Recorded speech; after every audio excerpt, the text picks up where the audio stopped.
പരിശുദ്ധ അമ്മയുടെ പാദാന്തികത്തിൽ നമ്മുടെ ഇന്നത്തെ ഈ തിരുവചന ശുശ്രൂഷ സമർപ്പിക്കാം. സാധിക്കുമെങ്കിൽ നമുക്ക് എഴുന്നേറ്റ് നിൽക്കാം. ഇന്ന് ഈ ശുശ്രൂഷയ്ക്കായി നാം എത്തിയപ്പോൾ നമ്മുടെ ഉള്ളിലുള്ള പ്രാർത്ഥനാ നിയോഗങ്ങൾ പരിശുദ്ധ അമ്മയുടെ പാദത്തിങ്കൽ നമുക്ക് അർപ്പിച്ച് പ്രാർത്ഥിക്കാം.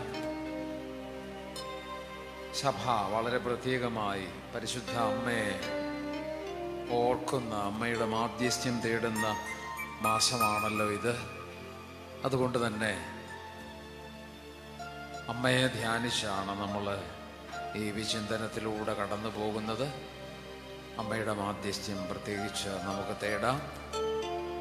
കണ്ണുകൾ അടച്ച് അമ്മയെ മനസ്സിൽ ധ്യാനിച്ച് നമുക്ക് നമ്മുടെ ജീവിതത്തെ ഓർത്ത് പ്രാർത്ഥനാ നിയോഗങ്ങളെ അമ്മ വഴി ഈശോയ്ക്ക് മുമ്പിൽ അർപ്പിച്ച് ആയിരിക്കുന്നതിന് ശ്രദ്ധിക്കാം.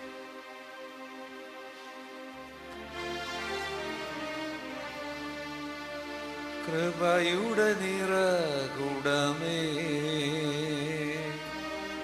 മേരി മാതാവേ, കൃപയുടെ നിറകുടമേ മേരി മാതാവേ, അശരണരായോ അഭയം കന്മഷമെല്ലാം കഴുകണമേ മേരി മാതാവേ, മേരി മാതാവേ, മാതാവേ പ്രിയ മാതാവേ കന്യാമാതാവേ, മാതാവേ പ്രിയ മാതാവേ കന്യാമാതാവേ, കൃപയുടെ നിറകുടമേ മേരി മാതാവേ, അശരണരായോ അഭയം നീയേ, കന്മഷമെല്ലാം കഴുകണമേ മേരി മാതാവേ, മേരി മാതാവേ, മാതാവേ പ്രിയ മാതാവേ കന്യാമാതാവേ, മാതാവേ പ്രിയ മാതാവേ കന്യാമാതാവേ, മിന്നലിൽ സ്വർണം ചാലിച്ച പോലെ മഹിമയണിയവളെ,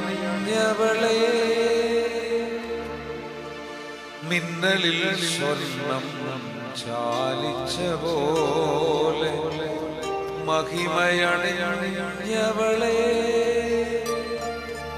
ഉദാരമതി നിൻ കരുണാധനമതി കർത്താവെന്നെ കഴുകാനായി, ഉദാരമതി നിൻ കരുണാധനമതി കർത്താവെന്നെ കഴുകാനായി, മാതാവേ പ്രിയ മാതാവേ കന്യാമാതാവേ, മാതാവേ പ്രിയ മാതാവേ കന്യാമാതാവേ, കൃപയുടെ നിറകുടമേ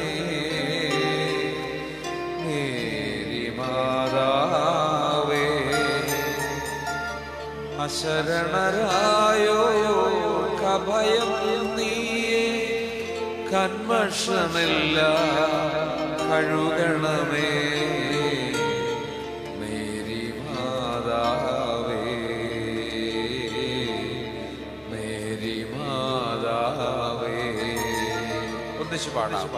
മാതാവേ പ്രിയ മാതാവേ കന്യാമാതാവേ, മാതാവേ പ്രിയ മാതാവേ കന്യാമാതാവേ, മാതാവേ പ്രിയ മാതാവേ കന്യമാതാവേ, മാതാവേ പ്രിയമാതാവേ, കന്യമാതാവേ. ഒന്നിച്ച് മാതാവേ പ്രിയമാതാവേ, കന്യമാതാവേ, മാതാവേ പ്രിയമാതാവേ, കന്യമാതാവേ. നമുക്ക് കരങ്ങൾ ഉയർത്തി കർത്താവിനെ സ്തുതിക്കാം. ഹല്ലേലൂയ, ഹല്ലേലൂയ, ഹല്ലേലൂയ, സ്തോത്രം കർത്താവേ. ഹല്ലേലൂയ, ഹല്ലേലൂയ, ഹല്ലേലൂയ, ഹല്ലേലൂയ, ഹല്ലേലൂയ, ഹല്ലേലൂയ, ഹല്ലേലൂയ. യേശുവേ സ്തുതിക്കുന്നു. ഹല്ലേലൂയ, ഹല്ലേലൂയ, ഹല്ലേലൂയ.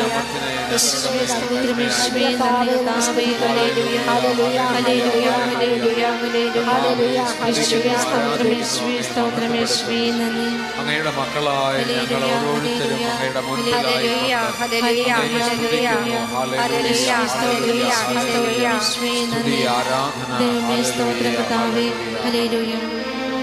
നന്മ നിറഞ്ഞ മറിയമേ സുസ്തി, കർത്താവ് അങ്ങയുടെ കൂടെ സ്ത്രീകളിൽ അങ്ങ് അനുഗ്രഹിക്കപ്പെട്ടവളാകുന്നു. അങ്ങയുടെ ഉദരത്തിൻ ഫലമായി ഈശോ അനുഗ്രഹിക്കപ്പെട്ടവനാകുന്നു.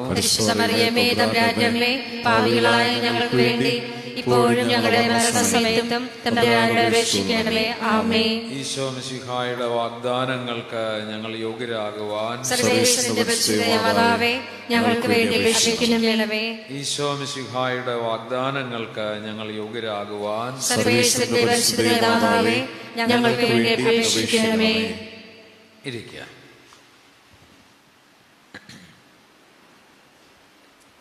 ഹല്ലേലൂയ.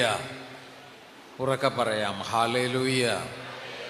ഈശോയെ നന്ദി, ഈശോയെ ആരാധന, ഈശോയെ മഹത്വം. ഒന്നിച്ച് ഹല്ലേലൂയ, ഹല്ലേലൂയ, ഹല്ലേലൂയ.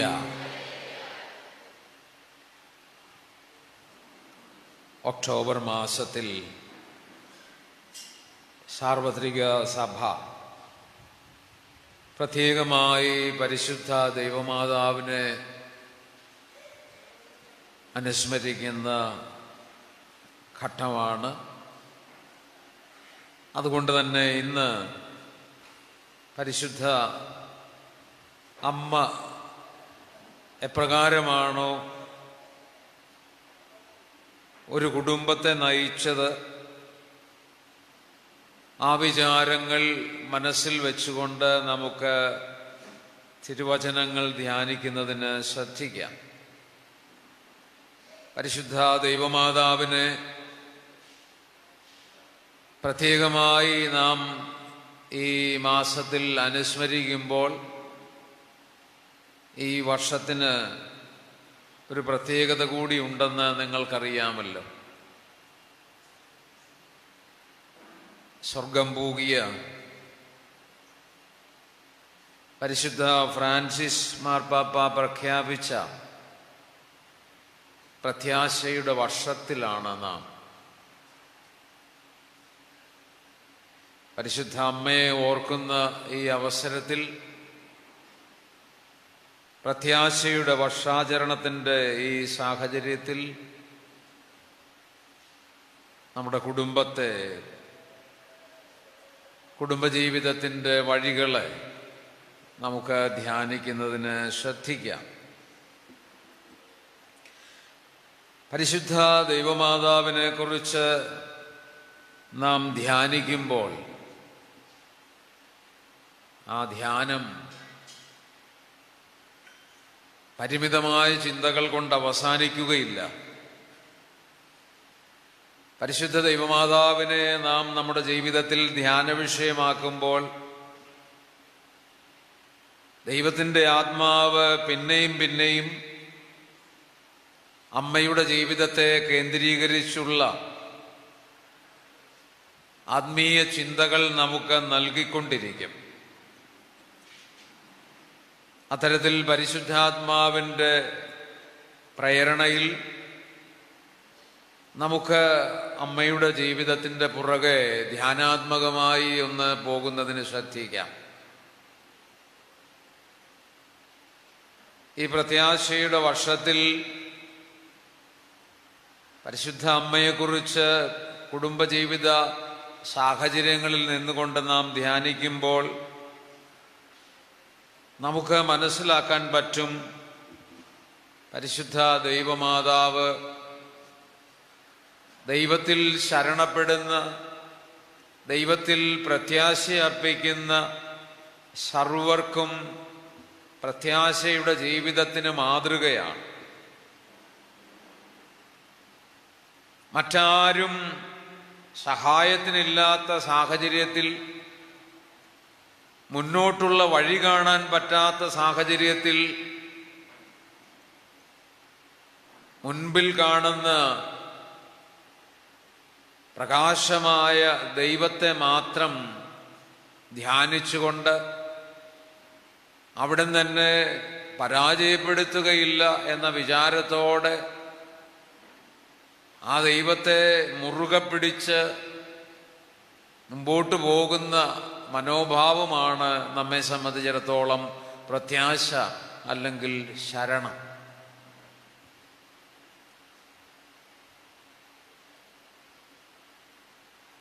കടലോര പ്രദേശമൊക്കെ ആയതുകൊണ്ട് നാം ശ്രദ്ധിച്ചിട്ടുള്ള ഒരു കാര്യമുണ്ട്.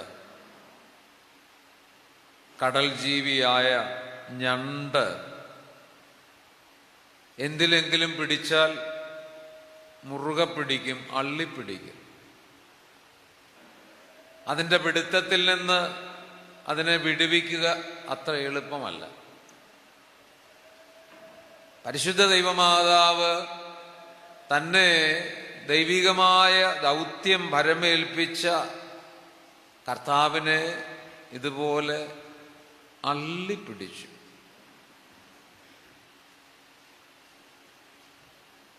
നിന്നെ ഞാൻ ഒരു കാലത്തും വിടുകയില്ല, നിന്നെ ഞാൻ ഒരു കാലത്തും വിട്ടുപോവുകയില്ല, എൻ്റെ കരങ്ങൾ നിന്നെ പിടിക്കുന്നതിൽ നിന്ന് ഞാൻ പിൻവലിക്കുകയില്ല എന്ന വിചാരത്തോടെ അമ്മ തനിക്ക് ശ്രേഷ്ഠമായ വിളി നൽകിയ കർത്താവിനെ മുറുകെ പിടിച്ചു. പരിശുദ്ധ ദൈവമാതാവിൻ്റെ വലിയൊരു പ്രത്യേകതയായിരുന്നു അമ്മ കർത്താവിനെ മുറുകെ പിടിച്ചു. ഞാനും നിങ്ങളുമൊക്കെ കർത്താവിനെ പിടിക്കുന്നത് മുറുകയാണോ അയച്ചാണോ എന്നുള്ളത് ചിന്തിക്കണം. നമുക്ക് മറ്റു പലതിലും പിടിക്കേണ്ടി വരുമ്പോൾ കർത്താവിലുള്ള പിടുത്തം അയയും സ്വാഭാവികമായി. പരിശുദ്ധ ദൈവമാതാവിനെ സംബന്ധിച്ചിടത്തോളം അമ്മ ശരണപ്പെട്ടത് കർത്താവിൽ മാത്രമായതുകൊണ്ട് അമ്മ ആ ദൈവത്തെ മുറുകെ പിടിച്ചു. ഇന്ന് ഈ ധ്യാനമന്ദിരത്തിൽ നമ്മൾ ആയിരിക്കുമ്പോൾ പരിശുദ്ധ അമ്മയുടെ ജീവിതത്തിലൂടെ നാം നമ്മുടെ ജീവിതത്തെ കൊണ്ടുപോകുമ്പോൾ, അങ്ങനെ പരിശോധിക്കുമ്പോൾ ഈ തുടക്കത്തിൽ തന്നെ നമ്മുടെ മനസ്സിൽ സൂക്ഷിക്കാൻ പറ്റേണ്ടുന്ന വിചാരം ഇതാണ്: പരിശുദ്ധ ദൈവമാതാവ് തന്നെ വലിയ ദൗത്യമേൽപ്പിച്ച ദൈവത്തെ മുറുകെ പിടിച്ചു. ഈ മുറുകെ പിടുത്തമാണ് ശരണം. നീയേ ശരണം എന്ന് പറയുന്നതാണ് മുറുകെ പിടുത്തം. വാഗ്ദാനങ്ങളിൽ വിശ്വസ്തനായ ദൈവം പരിശുദ്ധ അമ്മയെ അമ്മയുടെ വിശ്വാസമനുസരിച്ച് ജീവിതത്തിൽ വിജയിപ്പിച്ചു എന്ന് നമുക്ക് കാണാൻ പറ്റും. സ്ത്രീകളിൽ ഇതുപോലെ വിജയിച്ചിട്ടുള്ള ഒരു സ്ത്രീ ഇല്ല. ഇത്രമാത്രം പരിശുദ്ധ അമ്മ വിജയിക്കാൻ കാരണമായത് അമ്മയുടെ ഈ ശരണമായിരുന്നു. ദൈവത്തെ മുറുകെ പിടിച്ചു. ഇങ്ങനെ ദൈവത്തെ മുറുകെ പിടിക്കുമ്പോൾ നമ്മൾ എന്നുവരെ പിടിക്കും? നമ്മൾ ആഗ്രഹിക്കുന്ന കാര്യം കിട്ടുന്നത് വരെ പിടിക്കും. അല്ലെങ്കിൽ നമ്മൾ ആഗ്രഹിക്കുന്ന കാര്യം കിട്ടത്തില്ല എന്ന് നമുക്ക് അനുഭവപ്പെടുന്നത് വരെ പിടിക്കും. ഈ ഇടയ്ക്ക് എൻ്റെ ഇടവകയിൽ ഒരു കുടുംബത്തിൽ ഞാൻ സന്ദർശനം നടത്തിയപ്പോൾ അവിടുത്തെ അപ്പനോടും അമ്മയോടും 3 മക്കളോടും സംസാരിച്ചു. 2 ആൺമക്കളും ഒരു പെണ്ണുമാണ്. ഈ മക്കളോട് ഞാൻ സംസാരിച്ചപ്പോൾ ആൺമക്കളിൽ മൂത്തവൻ പറഞ്ഞു, ഞാൻ പള്ളിയിലൊക്കെ വരുമായിരുന്നു, ഈ ഇടയ്ക്ക് ഞാൻ പള്ളി വരുന്നില്ല, എനിക്കിച്ചിരി വിശ്വാസമൊക്കെ കുറഞ്ഞു. ഞാൻ പറഞ്ഞു, മോനെ, അങ്ങനെ വിശ്വാസം കുറയാൻ കാരണം എന്നാ? അച്ഛാ, ഞാൻ കുറേ നാളായിട്ട് കർത്താവിനോട് ഒരു കാര്യം പ്രാർത്ഥിച്ചു, അതെൻ്റെ ജോലിക്കാര്യമാണ്, എനിക്ക് വിദേശത്ത് പോകണം. പക്ഷേ ഇതുവരെ അത് നടന്നില്ല. അതുകൊണ്ട് കർത്താവിൽ ആശ്രയിച്ചിട്ട് കാര്യമൊന്നുമില്ല എന്ന് എനിക്ക് തോന്നി. അതുകൊണ്ട് ഞാനിപ്പോൾ പള്ളിയിലും വരാറില്ല, കുർബാനയ്ക്കും വരാറില്ല. നമ്മുടെ കുറേ യുവജനങ്ങളുടെ പ്രതിനിധിയാണ് ഈ യുവാവ്. നമ്മുടെ കുടുംബങ്ങളിലുള്ള കുറേ ആളുകളുടെ പ്രതിനിധിയാണ് ഈ യുവാവ്. അതായത് ഞാൻ ആഗ്രഹിക്കുന്നത് കിട്ടാതെ വരുമ്പോൾ കർത്താവിലുള്ള പിടുത്തം ഞാൻ അങ്ങ് വിടും. അല്ലെങ്കിൽ ഞാൻ ആഗ്രഹിക്കുന്നത് കിട്ടിക്കഴിയുമ്പോൾ കർത്താവിലുള്ള പിടി ഞാൻ അങ്ങ് വിടും. പരിശുദ്ധ അമ്മ ഈ 2 വഴിക്കും പിടിവിട്ടില്ല. അതാണ് ശരണം, അതാണ് മുറുകെപ്പിടുത്തം, അതാണ് അള്ളിപ്പിടുത്തം. എന്ന് പറഞ്ഞാൽ പരിശുദ്ധ അമ്മയ്ക്ക് കിട്ടേണ്ട വലിയ ദൈവാനുഗ്രഹങ്ങൾ കിട്ടി. ഈശോയെ പിതാവിൻ്റെ ഹിതമനുസരിച്ച് ആ രക്ഷയുടെ പൂർണ്ണതയിലേക്ക് എത്തിക്കാൻ പറ്റി, രക്ഷാകര സംഭവത്തിൻ്റെ പൂർണ്ണതയിലേക്ക് എത്തിക്കാൻ പറ്റി. പക്ഷെ പരിശുദ്ധ അമ്മ ചിലപ്പോഴൊക്കെ പ്രാർത്ഥിച്ചപ്പോൾ അതൊന്നും കിട്ടിയില്ല താനും. പക്ഷെ ഈ 2 ഘട്ടങ്ങളിലും പരിശുദ്ധ അമ്മ ദൈവത്തെ വിട്ടില്ല. ഞാൻ ആഗ്രഹിക്കുന്ന കാര്യങ്ങൾ സമയബന്ധിതമായി എനിക്ക് കിട്ടിയില്ലെങ്കിലും തമ്പുരാനെ, നിന്നെ ഞാൻ വിട്ടുപോകില്ല. ഞാൻ ആഗ്രഹിക്കുന്ന കാര്യങ്ങൾ സമയബന്ധിതമായി എനിക്ക് കിട്ടിയാലും ഞാൻ നിന്നെ വിട്ടുപോകില്ല. എന്ന് പറഞ്ഞാൽ എനിക്ക് വേണ്ടത് നീ തരുന്നതല്ല, അതിനപ്പുറത്തു നിന്നെയാണ്. ഇതാണ് ശരണം. എനിക്ക് വേണ്ടതൊക്കെ കിട്ടാതെ ഞാൻ കർത്താവിനെ പിടിച്ചിട്ട് എന്നാ കാര്യം വെച്ചാ? ദൈവം തമ്പുരാനെ പിടിച്ചു കഴിഞ്ഞാൽ നിനക്ക് വേണ്ടതൊക്കെ തന്നോളും എന്നാണ്. അതാണല്ലോ വചനം ഓർമ്മിപ്പിക്കുന്നത്. ആദ്യം ദൈവരാജ്യവും അവിടുത്തെ നീതിയും അന്വേഷിക്കുക, ബാക്കിയുള്ളതെല്ലാം നിനക്ക് നൽകപ്പെടും. പ്രാർത്ഥനയോട് ബന്ധപ്പെട്ട് ഈശോ പറയുമ്പോഴും അതാണല്ലോ പറയുന്നത്. ചോദിക്കുവിൻ നിങ്ങൾക്ക് ലഭിക്കും, അന്വേഷിക്കുവിൻ നിങ്ങൾ കണ്ടെത്തും, മുട്ടുവിൻ നിങ്ങൾക്ക് തുറന്നു കിട്ടും. മകൻ അപ്പം ചോദിച്ചാൽ പാമ്പിനെ കൊടുക്കുന്ന, തേളിനെ കൊടുക്കുന്ന പിതാക്കന്മാർ നിങ്ങളുടെ ഇടയിലുണ്ടോ? മക്കൾക്ക് നല്ല ദാനങ്ങൾ നൽകാൻ മനുഷ്യരായ നിങ്ങൾക്ക് പറ്റുന്നുണ്ടെങ്കിൽ സ്വർഗസ്ഥനായ പിതാവ് എത്രയധികം നൽകുകയില്ല എന്ന് തമ്പുരാൻ പറയുമ്പോൾ നമുക്ക് വേണ്ടതൊക്കെ അവിടുന്ന് സമയബന്ധിതമായി നൽകും. പക്ഷേ സമയബന്ധിതമായി കിട്ടാതെ വരുന്ന സാഹചര്യത്തിൽ നീ ദൈവത്തെ വിട്ടുപോകരുത്. പരിശുദ്ധ അമ്മ നമ്മോട് ഈ പ്രത്യാശയുടെ വർഷത്തിൽ പറയുന്നത് അതാ. എൻ്റെ മോനെ, മോളെ, നീ പ്രാർത്ഥിക്കുന്ന കാര്യം കിട്ടിക്കഴിയുമ്പോൾ ദൈവത്തെ വിട്ടേച്ച് പോകരുത്. നീ പ്രാർത്ഥിക്കുന്ന കാര്യം കിട്ടാതെ വരുമ്പോഴും ദൈവത്തെ വിട്ടു പോകരുത്. കാരണം ദൈവം തരുന്നതല്ല, ദൈവമാണ് പ്രധാനപ്പെട്ടത്. നമുക്കൊന്നിച്ച് പറയാം, ഹാലേലൂയ. വലതുകരം ഉയർത്തി പറയട്ടെ, ഹാലേലൂയ, ഹല്ലേലൂയ. കർത്താവിനെ സ്തുതിക്കാം. ഹല്ലേലൂയ, ഹല്ലേലൂയ. സ്തുതി, സ്തുതി, ആരാധന ഈശോയെ, നന്ദി, ആരാധന. ഹല്ലേലൂയ, ഹല്ലേലൂയ, ഹല്ലേലൂയ, ഹല്ലേലൂയ. ദൈവമേ സ്തുതി, ആരാധന. ഹല്ലേലൂയ, ഹല്ലേലൂയ. കർത്താവേ സ്തുതിക്കുന്നു, ആരാധിക്കുന്നു. ഹല്ലേലൂയ, ഹല്ലേലൂയ, ഹല്ലേലൂയ. കർത്താവേ പരിശുദ്ധ അമ്മ നിന്നെ എപ്രകാരം ആശ്രയിച്ചോ അതുപോലെ നിന്നെ ആശ്രയിക്കാൻ, നിന്നിൽ ശരണം വയ്ക്കാൻ കൃപ തരണമേ കർത്താവേ. അവിടുന്ന് ഞങ്ങൾക്ക് നൽകുന്നതല്ല, പ്രധാനപ്പെട്ടത് അങ്ങ് തന്നെയാണെന്നുള്ള ബോധ്യം നൽകണമേ. ഹല്ലേലൂയ, ഹല്ലേലൂയ, ഹല്ലേലൂയ. നന്മ നിറഞ്ഞ മറിയമേ സുസ്തി, കർത്താവ് അങ്ങയുടെ കൂടെ സ്ത്രീകളിൽ അങ്ങ് അനുഗ്രഹിക്കപ്പെട്ടവളാകുന്നു.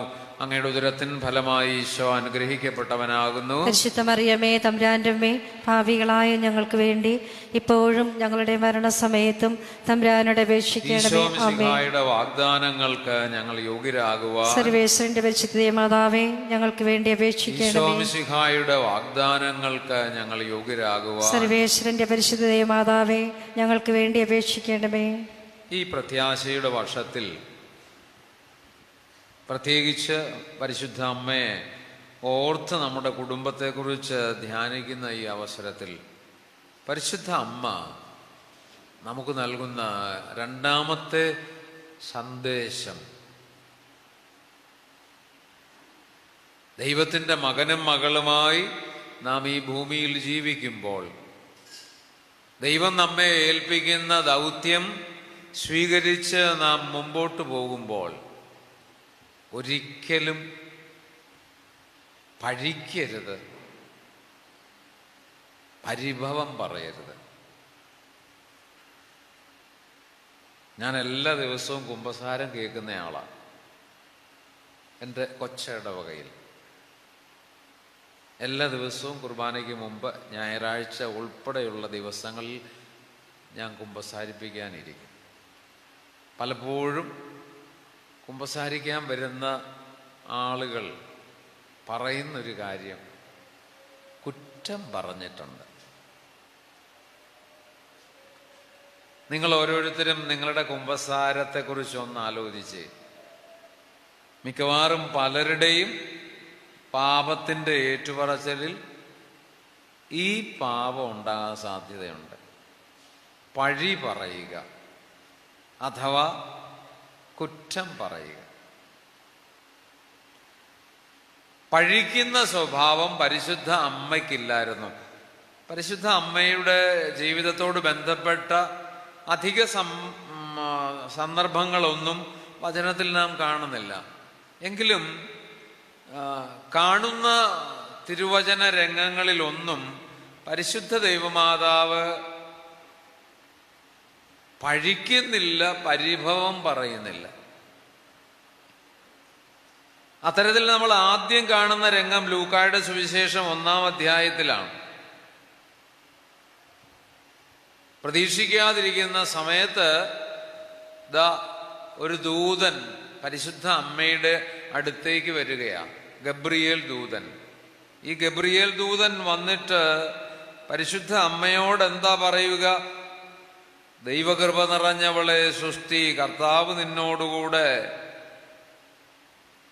എന്നിട്ട് ദൂതൻ തുടരുകയാ, നീ ഗർഭം ധരിച്ചൊരു പുത്രനെ പ്രസവിക്കും, നീ അവന് യേശു എന്ന് പേരിടണം. മറിയം വേണമെങ്കിൽ ആ സമയത്ത് ഈ ദൂതനെ പഴിക്കാൻ വേണ്ടി ആ ദൂതന്റെ നേർക്ക് തിരിയാമായിരുന്നു. ഇയാള് എന്ത് ദൗത്യവുമായിട്ടാണ് ഇങ്ങോട്ട് വന്നിരിക്കുന്നത്? ഒരു മുന്നറിയിപ്പെങ്കിലും എനിക്ക് തരണ്ടായിരുന്നു. വേണേ പരിശുദ്ധ അമ്മയ്ക്ക് ഈ ഗബ്രിയേൽ ദൂതനോട് ചോദിക്കാമായിരുന്നു. ഏതായാലും സന്ദേശവുമായിട്ട് വന്നതല്ലേ, ഒരാഴ്ച മുമ്പ്, ഒരു മാസം മുമ്പ് എന്നോട് ഇതൊന്നും പറയാൻ മേലായിരുന്നു. വേണേ ഈ ഗബ്രിയേൽ ദൂതനെ തന്നെ പഴിക്കാമായിരുന്നു. ഗബ്രിയേൽ ദൂതനോട് വേണേ പരിശുദ്ധ അമ്മയ്ക്ക് ചോദിക്കാമായിരുന്നു. ഇതിൻ്റെ പരിണിത ഫലങ്ങൾ എന്താണെന്ന് മനസ്സിലാക്കാതെ എന്തു വിചാരിച്ചിട്ടാണ് ഈ ദൂതുമായി എൻ്റെ അടുത്ത് വന്നത്? പരിശുദ്ധ ദൈവമാതാവ് അങ്ങനെ ദൂതനെ പഴിക്കുന്നില്ല. ഈ ദൂതുമായി സന്ദേശവുമായി വന്ന ദൂതനെ അമ്മ പഴിക്കുന്നില്ല. ആ ദൗത്യത്തെ ഓർത്ത് അമ്മ പരിഭവം പറയുന്നുമില്ല. വേണമെങ്കിൽ അമ്മയ്ക്ക് ഈ ദൗത്യം കൊടുത്തുവിട്ട ദൈവത്തെ പഴിക്കാമായിരുന്നു. ചില കുമ്പസാരങ്ങളിൽ ഞാൻ ശ്രദ്ധിച്ചിട്ടുണ്ട്, കുമ്പസാരിക്കുന്ന ആളുകൾ പറയുന്നത്, ഞാൻ ദൈവത്തെ പഴിച്ചിട്ടുണ്ട്, ദൈവത്തോട് ഞാൻ തറുതല പറഞ്ഞിട്ടുണ്ട്, ദൈവത്തെ ഞാൻ കുറ്റപ്പെടുത്തിയിട്ടുണ്ട്, എന്നെ എന്തുകൊണ്ട് ഇങ്ങനെ ജനിപ്പിച്ചുവെന്നും എന്തുകൊണ്ട് എന്നെ ഈ കുടുംബത്തിൽ ഇങ്ങനെ ആക്കിയെന്നും എന്തുകൊണ്ട് എനിക്കിങ്ങനെ സംഭവിച്ചെന്നും ഒക്കെ പറഞ്ഞ് ഞാൻ ദൈവത്തെ കുറ്റപ്പെടുത്തിയിട്ടുണ്ട്. പരിശുദ്ധ ദൈവമാതാവ് ഈ ഗബ്രിയേൽ ദൂതനെ പഴിക്കുന്നില്ല, ഈ ദൗത്യം കൊടുത്തുവിട്ട ദൈവത്തെയും പഴിക്കുന്നില്ല. അമ്മയ്ക്ക് പരിഭവമൊന്നുമില്ല. പരിശുദ്ധ അമ്മ ഈ ദൗത്യം ഏറ്റെടുത്ത് കഴിഞ്ഞിട്ട് മുമ്പോട്ട് പോകുമ്പോൾ അമ്മയ്ക്കുണ്ടാകുന്ന ദുരനുഭവങ്ങൾ എന്തൊക്കെയാണെന്ന് ലൂക്കായുടെ സുവിശേഷം ആരംഭ അധ്യായങ്ങളിൽ നാം കാണുന്നുണ്ടല്ലോ. അമ്മ ഈ ഗർഭസ്ഥാവസ്ഥയിൽ ആ രാത്രിയിൽ മുമ്പോട്ട് പോകുമ്പോൾ പലയിടത്തും മുട്ടിയിട്ടും തുറക്കുന്നില്ല. വേണേ അമ്മയ്ക്ക് അവരെയൊക്കെ പഴിക്കാമായിരുന്നു. എൻ്റെ ഉള്ളിലുള്ളത് ആരാണെന്ന് നിങ്ങൾക്കറിയാവോ? അതൊന്നും മനസ്സിലാക്കാതെയാണ് നിങ്ങൾ പെരുമാറുന്നത്. തന്നെയല്ല, അമ്മയ്ക്ക് പറയായിരുന്നു, പ്രായാധിക്യത്തിലായ ഒരു മനുഷ്യൻ എൻ്റെ കൂടെ ഉണ്ട്, ഞാൻ ഈ ഗർഭാവസ്ഥയിലാണ്, പ്രസവ സമയം അടുത്തിരിക്കുന്നു, ഇത്രയും ക്ലേശകരമായ ഒരു സാഹചര്യത്തിലാണ്, നിങ്ങൾക്കൊന്നും മനുഷ്യപ്പറ്റില്ലേ, ഞങ്ങൾക്കൊരു ഇച്ചിരി സ്ഥലം തരാൻ മേലെ, എന്തൊരു മനുഷ്യരാ നിങ്ങൾ. അമ്മയൊന്നും ചോദിക്കുന്നില്ല. പഴി പറയുന്ന സ്വഭാവം അമ്മയ്ക്കില്ല, പരിഭവം പറയുന്ന സ്വഭാവം അമ്മയ്ക്കില്ല. അമ്മയുടെ കൂടെ ഒരാൾ നടക്കുന്നുണ്ട്. ആരാ? കഴുതയല്ല, കഴുതയെ പോലൊരാൾ നടക്കുന്നുണ്ട്. അതാരാ? ഔസേപ്പിതാവ്. നിങ്ങൾ ഇവിടെ ഇരിക്കുന്ന അമ്മമാരായിരുന്നെങ്കിൽ ഈ ഒരു സാഹചര്യത്തിൽ പുള്ളിക്കാരനെ എന്തുമാത്രം പഴിച്ചേനെ. എന്നാ വിചാരിച്ചോണ്ടാ പൂർണ്ണ ഗർഭിണിയായ എന്നെ കൊണ്ട് ഇറങ്ങിയത്? നിങ്ങളുടെ കയ്യിൽ 5 പൈസ ഉണ്ടോ? ഒരു സ്ത്രീയുടെ ഇങ്ങനെയുള്ളൊരു സാഹചര്യത്തിൽ ആ ആളെ എങ്ങനെ സംരക്ഷിക്കേണ്ടെന്ന് ചിന്തിക്കാതാണ് ഇറങ്ങിയത്. മനുഷ്യ, നിങ്ങൾക്കൊരു സ്വാധീനം ഇല്ലല്ലോ. പലരോടും ചോദിച്ചിട്ട് എല്ലാവരും തിരസ്കരിക്കുകയാണല്ലോ. ഒരു സ്വാധീനം ഇല്ലാത്ത മനുഷ്യൻ. ചില അമ്മമാരൊക്കെ അങ്ങനെ ചില ഭർത്താക്കന്മാരുടെ കഴിവുകേടുകളെ ചൂണ്ടിക്കാട്ടി അവരെ പഴിക്കും. ചിലപ്പോൾ ഭർത്താക്കന്മാര് ഭാര്യമാരെ പഴിക്കും. എന്തിനു കൊള്ളാം? നിങ്ങളെപ്പോലുള്ള ആണുങ്ങളൊക്കെ കാര്യങ്ങൾ ചെയ്യുന്ന കണ്ടില്ലേ, നിങ്ങളെ എന്തിനു കൊള്ളാം? അങ്ങനെ പഴിക്കുന്ന ആളുകളുണ്ട്. പരിശുദ്ധ ദൈവമാതാവ് ഔസേപ്പിതാവിനെ പഴിക്കുന്നില്ല. നമ്മൾ തുടക്കത്തിൽ മുതൽ കണ്ടപ്പോ എന്താ, ഗബ്രിയേൽ മാലാഖയെ പഴിക്കുന്നില്ല, ഈ സന്ദേശം കൊടുത്തുവിട്ട ദൈവത്തെ പഴിക്കുന്നില്ല. പലയിടത്തും മുട്ടിയപ്പോ തുറന്നു കൊടുക്കാത്തവരെ ഒന്നും പഴിക്കുന്നില്ല. തങ്ങൾക്ക് മുൻപ് ഈ സത്രങ്ങളിലൊക്കെ കയറി പാർത്തവരെ ഒന്നും പഴിക്കുന്നില്ല. കൂടെ വരുന്ന തൻ്റെ ഭർത്താവ് ഔസേപ്പിതാവിനെ പഴിക്കുന്നില്ല. പരാതിയും പരിഭവവുമില്ലാതെ പരിശുദ്ധ അമ്മ പോവുകയാണ്. എൻ്റെ പ്രിയ സഹോദരങ്ങളെ, പലപ്പോഴും നമ്മുടെ ജീവിതത്തിൽ ദൈവാനുഗ്രഹങ്ങളുടെ വാതിലുകൾ അടയുന്നത് എപ്പോഴാണെന്നറിയാമോ? നമ്മുടെ ജീവിതത്തിൽ ഈ പഴിമറച്ചിലും പരിഭവവും കൂടുമ്പോഴാണ്. പഴിപറച്ചിലും പരിഭവവും കൂടുമ്പോൾ ദൈവാനുഗ്രഹത്തിന് എതിരായി നാം കതകുകൾ അടയ്ക്കുകയാണ്. നമ്മുടെ ജീവിതത്തിൽ ദൈവം അറിയാതെ ഒന്നും സംഭവിക്കുന്നില്ല എന്ന് നാം വിശ്വസിക്കുന്നുണ്ടെങ്കിൽ നമ്മുടെ വഴിയിൽ വന്നു ചേരുന്ന വിഘ്നങ്ങളൊക്കെ ദൈവം അറിഞ്ഞു തന്നെ നൽകുന്നതാണ്. ഇവിടെ ഇരിക്കുന്ന എന്നെ കേൾക്കുന്ന നിങ്ങളിൽ പലരും നിങ്ങളുടെ ജീവിതത്തിൽ വിഘ്നങ്ങൾ, തടസ്സങ്ങൾ സൃഷ്ടിച്ച ആളുകളെ പഠിച്ചിട്ടില്ലേ? കല്യാണം കഴിച്ച് ഭർത്താവിൻ്റെ വീട്ടിലേക്ക് ചെന്നപ്പോൾ നമ്മുടെ സ്വതന്ത്രമായ സന്തോഷകരമായ ജീവിതത്തിന് ഇടങ്കോലിട്ട, തടസ്സം സൃഷ്ടിച്ച ആളുകളെയൊക്കെ പഠിച്ചിട്ടില്ലേ? നാത്തൂമാര്, അമ്മായിമ്മേ, അല്ലെങ്കിൽ ഭർത്താവിൻ്റെ അനിയന്മാര്. അവിടെ കുടുംബത്തിൽ മാത്രമല്ല, ചിലപ്പോൾ നമ്മൾ ഔദ്യോഗിക ജീവിതത്തിൽ അല്ലെങ്കിൽ നമ്മൾ പഠിച്ചുകൊണ്ടിരുന്നപ്പോൾ, ജോലി ചെയ്തുകൊണ്ടിരുന്നപ്പോൾ ആരൊക്കെയോ എൻ്റെ ജീവിതത്തിന് തടസ്സം സൃഷ്ടിച്ചു. പക്ഷെ അങ്ങനെ തടസ്സം സൃഷ്ടിക്കാനും ആരനുവദിക്കുന്നു? ദൈവം അനുവദിക്കുന്നു. പരിശുദ്ധ അമ്മയുടെ ജീവിതത്തിൽ ആരൊക്കെയോ തടസ്സം സൃഷ്ടിച്ചു ഇല്ലേ? ഈ പൂർണ്ണ ഗർഭവതിയായ അമ്മയ്ക്ക് ഈ കുഞ്ഞിനെ പ്രസവിക്കാൻ ഒരിടം കിട്ടിയില്ല. അമ്മയ്ക്ക് അവരെയൊക്കെ പഴിക്കാമായിരുന്നു. കാരണം എന്താ? തൻ്റെ സന്തോഷകരമായ ജീവിതത്തിന് തടസ്സം നിന്നവരവര്. ഗബ്രിയേൽ ദൂതനെയും ദൈവത്തെയും അമ്മയ്ക്ക് പഴിക്കാമായിരുന്നു. കാരണം എന്താ? ഞാൻ സ്വസ്ഥമായിട്ട് ഒരു ഗ്രാമത്തിൽ അങ്ങനെ കഴിഞ്ഞുകൊണ്ടിരുന്നപ്പോഴല്ലേ ഈ പണി എന്നെ ഏൽപ്പിച്ച്.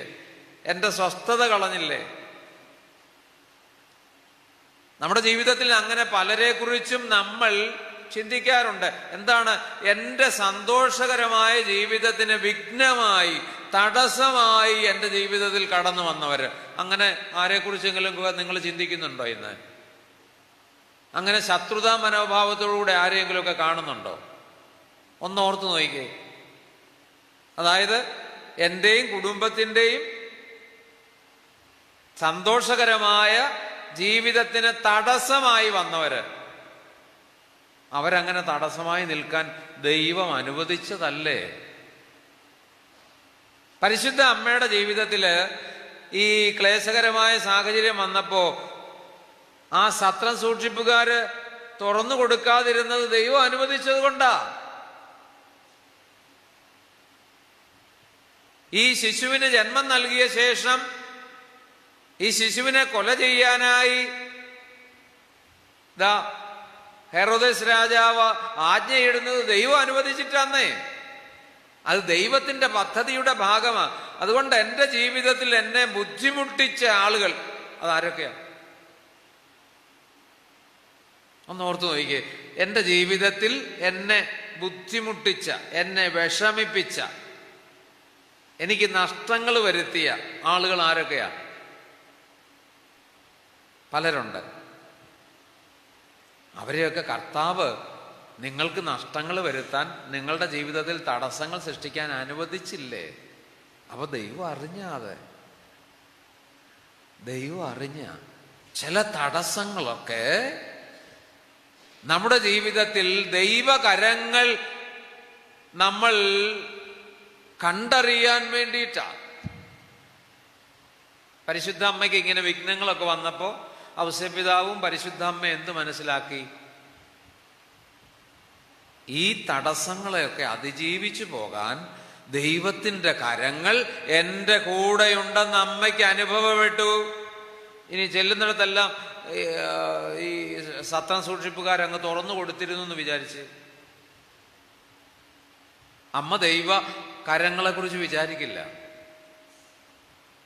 ഈ തടസ്സങ്ങൾ ഉണ്ടായിരുന്നപ്പോഴും ആ തടസ്സങ്ങൾ പരിഹരിച്ച് തനിക്ക് മുന്നേറാൻ ഇടയായത് ഈ ദൈവത്തിൻ്റെ ശക്തമായ കരങ്ങൾ കൊണ്ടാണെന്ന് വിചാരിക്കണം.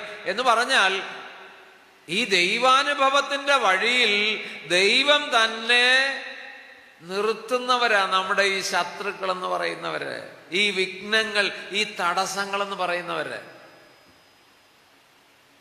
ഞാൻ കുറെ നാൾ മുമ്പ് ഒരു പെൺകുട്ടിയെ പരിചയപ്പെട്ടു.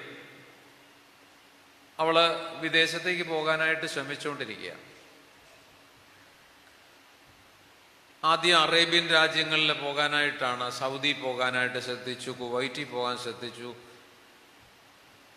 കുറെ പൈസയൊക്കെ പോയതല്ലാതെ വലിയ കാര്യമൊന്നും ഉണ്ടായില്ല. വലിയ ക്ലേശത്തിലും ബുദ്ധിമുട്ടിലുമായിരുന്നു അവള്. പക്ഷെ ഒരു വർഷം കഴിഞ്ഞപ്പോൾ അവൾക്ക് US-ൽ, അമേരിക്കയിൽ പോകാനുള്ള വിസ തയ്യാറായി. അവളെന്നിട്ട് പറഞ്ഞു, അച്ഛാ വലിയ സന്തോഷം, അന്ന് ആ സൗദിയിലും കുവൈറ്റിലും ഒക്കെ പോകാതിരുന്ന നന്നായി. അങ്ങനെയാണ് ഞാൻ അവിടെ പെട്ടുപോയാൽ. അവിടുന്ന് പിന്നെ അമേരിക്കയിലൊക്കെ പോകാൻ എന്ത് ബുദ്ധിമുട്ടാ. ഇപ്പം എന്നാ നേരെ വിസ കിട്ടിയിരിക്കുക.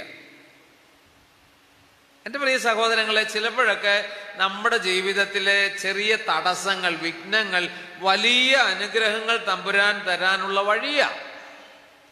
നമുക്കുടനെ വലിയ ഖേദമായി, വലിയ ബുദ്ധിമുട്ടായി, നിരാശയായി. ഇനി ഒരു പരിപാടിക്ക് ഞാനില്ല, പ്രാർത്ഥനയ്ക്കുമില്ല, ധ്യാനത്തിനുമില്ല, ആരാധനയ്ക്കുമില്ല, ഞാൻ പണി നിർത്തുക, അസ്വസ്ഥരാകും. പരിശുദ്ധമ്മയ്ക്ക് എങ്ങനെ ഇല്ല? നിങ്ങളൊന്ന് ഓർക്കണം, പരിശുദ്ധമ്മയുടെ ഉദരത്തിൽ രക്ഷകനാണ് ദൈവം തന്നെ അവളുടെ ഉള്ളിൽ.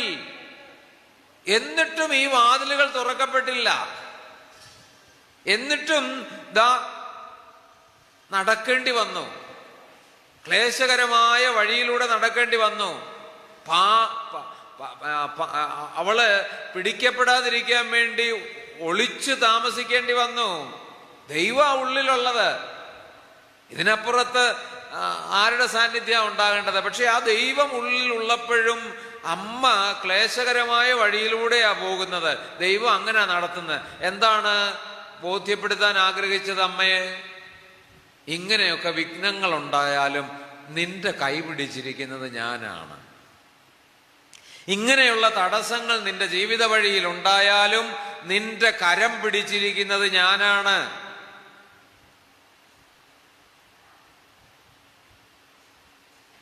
നമ്മൾ ഒരു കുഴിയിലേക്ക് പോവുക എന്ന് വിചാരിക്കുക. പക്ഷെ നമ്മുടെ കൈ മുകളിലുണ്ട്. ബലമുള്ള ഒരാള് അപ്പുറത്തു നിന്ന് നമ്മുടെ കൈ പിടിച്ചുകൊണ്ടിരുന്ന നമുക്ക് എന്തൊരു ആശ്വാസമാണ്. ആ ആള് പതുക്കെ നമ്മളെ ആ കുഴിയിൽ നിന്ന് ഉയർത്തിയെടുക്കുമ്പോൾ എന്തൊരു സന്തോഷമാണ്. നമ്മുടെ കൈകൾ ബലമായി പിടിച്ചിരിക്കുന്ന ഒരു കരമുണ്ട്, അത് ദൈവത്തിന്റെ കരമാ. അതാ സങ്കീർത്തകൻ നമ്മോട് പറയുന്നത്, അത്യുന്നതന്റെ സംരക്ഷണമുള്ളവനും ദൈവത്തിന്റെ തണലിൽ ജീവിക്കുന്നവനും ഭാഗ്യവാനാകുന്നു.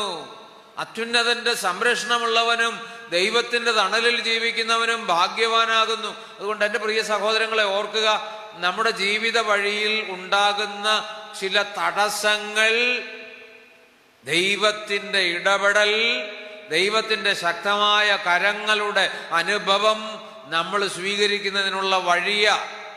അല്ലെ നമ്മൾ ആ വഴിക്കങ്ങ് പോകും, എളുപ്പ വഴിക്കങ്ങ് പോകും. അതുകൊണ്ട് അങ്ങനെ തടസ്സം നിൽക്കുന്നവരെ നിങ്ങൾ ശപിക്കരുത്. ദൈവം നിർത്തിയിരിക്കുന്ന തൂണുകളാണ് അവരൊക്കെ. കടന്നുപോയ ജീവിതത്തിൽ അങ്ങനെ പലരും ഉണ്ടായിരുന്നിരിക്കാം. ചില പഠനമൊക്കെ നടത്തുമ്പോൾ ചില അധ്യാപകര് ചില കുട്ടികളോട് ശത്രുതാ മനോഭാവത്തോടെ പെരുമാറിയെന്ന് വരും. പിന്നെ ആ കുട്ടിക്ക് അധ്യാപികയോട്, അധ്യാപകനോട് ശത്രുതയാ. വേണ്ടെന്ന്, അത് ദൈവം നിർത്തിയിരിക്കുന്ന. നിനക്ക് ഇച്ചിരി വാശി ഉണ്ടാകാൻ വേണ്ടി ദൈവം തമ്പുരാൻ ആ ടീച്ചറിനെ അവിടെ നിർത്തിയിരിക്കുന്ന. അല്ലേ നിനക്ക് വാശി ഉണ്ടാകുകയല്ല.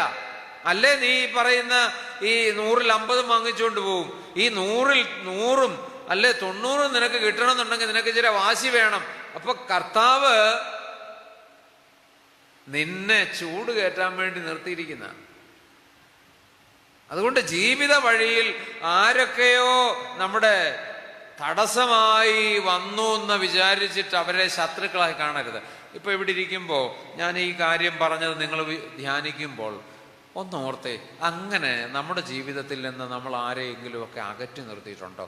അപ്പനെ, അമ്മയെ, ചേട്ടനെ, ചേട്ടത്തിയെ, അമ്മായിയമ്മയെ, മരുമോളെ, അനിയത്തിയെ, സഹോദരിയെ, സഹോദരനെ, ടീച്ചറെ, അധികാരിയെ, ആരെങ്കിലുമൊക്കെ അകറ്റി നിർത്തിയിട്ടുണ്ടോ?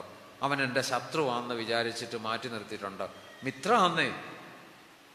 ദൈവം ജീവിക്കുന്നുവെന്ന് നിനക്ക് അനുഭവം കിട്ടാൻ, ദൈവത്തിന്റെ കരം നിന്നെ രക്ഷിക്കുന്നുവെന്ന് നിനക്ക് അനുഭവം കിട്ടാൻ വേണ്ടി തമ്പുരാൻ തന്നെ അവരെ നിർത്തിയതാണെന്നേ. ഇപ്പോഴും കുറെ പേർക്ക് ഞാനീ പറഞ്ഞത് അങ്ങോട്ട് ഉൾക്കൊള്ളാൻ പറ്റുന്നില്ല. എനിക്കിതുപോലെ ദ്രോഹം ചെയ്ത വേറെ ആളില്ല അച്ഛാ. എന്തുമാത്രം ദ്രോഹം എനിക്കും എൻ്റെ കുടുംബത്തിനും എതിരെ ചെയ്തെന്നറിയാവോ? എന്നെ ഇല്ലായ്മ ചെയ്യാൻ ശ്രമിച്ചു. അവിടെ നിന്നല്ലേ നീ കയറിയത്? അവിടെ നിന്നല്ലേ ദൈവം തൻ്റെ ശക്തമായ കരം കൊണ്ട് നിന്നെ രക്ഷിച്ചത്? ആ അനുഭവത്തിലേക്ക് വരാൻ ദൈവം അനുവദിച്ചതാണെന്നേ ആ തടസ്സങ്ങളൊക്കെ. പരിശുദ്ധ അമ്മയുടെ ജീവിതത്തിൽ അതുണ്ടായി. അമ്മയുടെ ജീവിതത്തിൽ തടസ്സങ്ങൾ ദൈവകരങ്ങളെ മുറുകെ പിടിക്കാനും ദൈവകരങ്ങളുടെ ശക്തി അനുഭവിക്കാനുള്ള വഴിയായിരുന്നു അമ്മയ്ക്ക്. അതുകൊണ്ട് അമ്മ ആരെയും കുറിച്ച് വേണ്ടാത്തത് പറഞ്ഞില്ല. നമ്മൾ പലപ്പോഴും ആവർത്തിക്കുന്ന ഒരു തിന്മയാണ്. എന്താ? ഈ പഴി പറച്ചിൽ, കുറ്റം പറഞ്ഞിട്ടുള്ളത്. ഈ വചനം കേൾക്കുന്ന നിങ്ങളെങ്കിലും ഇനിയും കുമ്പസാരിക്കുമ്പോൾ ഈ ഒരു പാപം വരാതിരിക്കാൻ ശ്രദ്ധിക്കണം. എന്താ? കുറ്റം പറഞ്ഞിട്ടുണ്ട്, പഴിച്ചിട്ടുണ്ട്. ദൈവത്തെ പഴിക്കരുത്, ഒരു മനുഷ്യരെയും പഴിക്കരുത്. കാരണം ദൈവം അറിയാതെ എൻ്റെ ജീവിതത്തിൽ ഒന്നും സംഭവിക്കുന്നില്ല. തിന്മയുടെ സാഹചര്യങ്ങളെ പോലും നമ്മുടെ നന്മയ്ക്കായി ക്രമീകരിക്കാൻ സാധിക്കുന്നവനാണ് ദൈവം. ബൈബിളിലെ നാം ആദ്യത്തെ പുസ്തകങ്ങൾ വായിക്കുമ്പോൾ അവിടെ ഈ ആദത്തിൻ്റെയും ഹവ്വയുടെയും കായേൻ്റെയും ആബേലിൻ്റെയും ഒക്കെ ചരിത്രം നാം വായിക്കുന്നില്ലേ? ഈ കൊല ചെയ്തവനെ വിടുന്നില്ല, അരുതാത്തത് ചെയ്തവനെയും ദൈവം ഉപേക്ഷിക്കുന്നില്ല. ആ തിന്മയിൽ നിന്ന് പോലും നന്മ ഉളവാക്കുന്നവനാ ദൈവം. അതുകൊണ്ട് എൻ്റെ തകർച്ച ദൈവം ആഗ്രഹിക്കുന്നില്ല. എന്നെ തകർക്കാൻ വേണ്ടി ആരോ ഒക്കെ വഴിയിൽ നിന്നു, എൻ്റെ വഴിമുടക്കി എന്ന് നിങ്ങൾ ചിന്തിക്കണ്ട. ദൈവം തൻ്റെ ശക്തി നിങ്ങളെ ബോധ്യപ്പെടുത്താൻ, ദൈവം നിങ്ങളുടെ കൂടെയുണ്ടെന്ന് നിങ്ങൾക്ക് അനുഭവമുണ്ടാകാൻ തമ്പുരാൻ അനുവദിച്ചതാണ് ആ തടസ്സങ്ങളൊക്കെ. തമ്പുരാൻ നിർത്തിയെന്ന് ഞാൻ പറയുന്നില്ല, തമ്പുരാൻ അനുവദിച്ചു. ചില തടസ്സങ്ങളൊക്കെ നമ്മുടെ ജീവിതത്തിൽ ഉണ്ടാകുന്നത് തമ്പുരാൻ അനുവദിക്കുന്നു. നമുക്കൊന്നിച്ച് പറയാം ഹല്ലേലൂയ. കരങ്ങൾ ഉയർത്തി, രണ്ട് കരങ്ങളും ഉയർത്തി കർത്താവിനെ സ്തുതിക്കട്ടെ. നമ്മുടെ കടന്നുപോയ ജീവിതത്തിൽ ശത്രുക്കളെന്ന് നമ്മൾ കണ്ട ഒട്ടേറെ ആളുകളുണ്ടല്ലോ. അവരെ ഒക്കെ അവിടെ നിർത്താൻ, അവരൊക്കെ അവിടെ നിൽക്കാൻ കർത്താവ് അനുവദിച്ചു. നമുക്കൊന്നിച്ച് അങ്ങനെയുള്ളവരെ ഒന്ന് ഓർത്ത് കർത്താവിനെ സ്തുതിക്കാം. നമ്മുടെ ജീവിതത്തിൻ്റെ ആരംഭം മുതൽ, ഓർമ്മ വെച്ച നാൾ മുതൽ നമുക്ക് വഴിമുടക്കികളായി, നമ്മുടെ ശത്രുക്കളായി വന്നു എന്ന് നമ്മൾ വിചാരിക്കുന്നവരെയൊക്കെ ഒന്ന് ദൈവസന്നിധിയിൽ സമർപ്പിച്ച് അവരോട് ക്ഷമിച്ച് അവരെ ഓർത്തൊന്ന് പ്രാർത്ഥിച്ച് കർത്താവിനെ സ്തുതിച്ച് ഹല്ലേലൂയ ഹല്ലേലൂയ ഹല്ലേലൂയ ഹല്ലേലൂയ ഈശോയെ നന്ദി, ആരാധന, ഹല്ലേലൂയ. കർത്താവെ സ്തുതിക്കുന്നു. ക്ഷമിച്ച് സ്തുതിക്കാം. അവരോടൊക്കെ ക്ഷമിച്ച് സ്തുതിക്കാം. ആരോടെങ്കിലും ഒക്കെ അനുരഞ്ജനപ്പെടാനുണ്ടെങ്കിൽ അനുരഞ്ജനപ്പെടാനുള്ള സന്നദ്ധത തമ്പുരാന്റെ മുമ്പിൽ കൊടുത്തുകൊണ്ട് അവരോട് സ്നേഹത്തോട് അവരോട് ക്ഷമിച്ച് പ്രാർത്ഥിക്കാം. ഹല്ലേലൂയ ഹല്ലേലൂയ ഹല്ലേലൂയ. ഈശോയെ നന്ദി, ആരാധന, ഹല്ലേലൂയ ഹല്ലേലൂയ ഹല്ലേലൂയ. ഈശോയെ നന്ദി, ആരാധന, ഹല്ലേലൂയ ഹല്ലേലൂയ ഹല്ലേലൂയ. ഉറക്ക ദൈവമേ സ്തുതി, ആരാധന, ഹല്ലേലൂയ ഹല്ലേലൂയ ഹല്ലേലൂയ ഹല്ലേലൂയ ഹല്ലേലൂയ. ദൈവമേ സ്തുതി, ആരാധന, ഹല്ലേലൂയ ഹല്ലേലൂയ ഹല്ലേലൂയ. നന്മ നിറഞ്ഞ മറിയമേ സുസ്തി, കർത്താവ് അങ്ങയുടെ കൂടെ സ്ത്രീകളിൽ അങ്ങ് അനുഗ്രഹിക്കപ്പെട്ടവളാകുന്നു. അങ്ങയുടെ ഉദരത്തിൻ ഫലമായി ഈശോ അനുഗ്രഹിക്കപ്പെട്ടവനാകുന്നു. പരിശുദ്ധ മറിയമേ തമ്പുരാന്റെ അമ്മേ, പാപികളായ ഞങ്ങൾക്ക് വേണ്ടി ഇപ്പോഴും ഞങ്ങളുടെ മരണസമയത്തും തമ്പുരാനോട് അപേക്ഷിക്കണമേ. ഈശോ മിശിഹായുടെ വാഗ്ദാനങ്ങൾക്ക് ഞങ്ങൾ യോഗ്യരാകുവാൻ സർവേശ്വരന്റെ പരിശുദ്ധ മാതാവേ, ഞങ്ങൾക്ക് വേണ്ടി അപേക്ഷിക്കണമേ. ഈശോ മിശിഹായുടെ വാഗ്ദാനങ്ങൾക്ക് ഞങ്ങൾ യോഗ്യരാകുവാൻ സർവേശ്വരന്റെ പരിശുദ്ധ മാതാവേ, ഞങ്ങൾക്ക് വേണ്ടി അപേക്ഷിക്കണമേ. ഹല്ലേലൂയ, ഹല്ലേലൂയ, ഹല്ലേലൂയ. ഹല്ലേലൂയ. പരിശുദ്ധ അമ്മയെക്കുറിച്ച് നമ്മുടെ കുടുംബജീവിത സാഹചര്യത്തിൽ നിന്നുകൊണ്ട് ധ്യാനിക്കുമ്പോൾ അമ്മ നമ്മോട് പറയുന്ന മൂന്നാമത്തെ കാര്യം, നമ്മളെല്ലാവരും മനുഷ്യപ്പറ്റുള്ളവരായിരിക്കണം. നമ്മളെല്ലാവരും മനുഷ്യത്വമുള്ളവരായിരിക്കണം. നമ്മളെല്ലാവരും ശ്രമിക്കുന്നത് ദൈവമക്കളാകാനാണ്.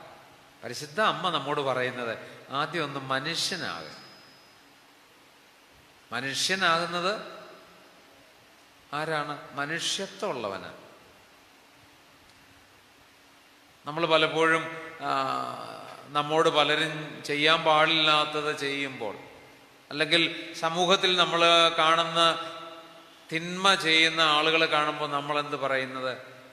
മനുഷ്യത്വം ഇല്ലാത്ത മനുഷ്യൻ. ഒരു മനുഷ്യത്വം ഇല്ല. പരിശുദ്ധ അമ്മയുടെ പ്രത്യേകത ഈ മനുഷ്യത്വം അമ്മയ്ക്കുണ്ടായിരുന്നു. അത്തരത്തിൽ രണ്ട് അവസരങ്ങൾ നമ്മൾ പ്രത്യേകിച്ച് കാണുന്നുണ്ട്. അതിൽ ഒന്നാമത്തെ ഒരവസരം എന്ന് പറയുന്നത് യോഹന്നാന്റെ സുവിശേഷം 2-ാം അധ്യായമാണ്. അമ്മയുടെ മനുഷ്യത്വം പ്രകടമാകുന്ന അവസരമാണ്. എന്താണ്?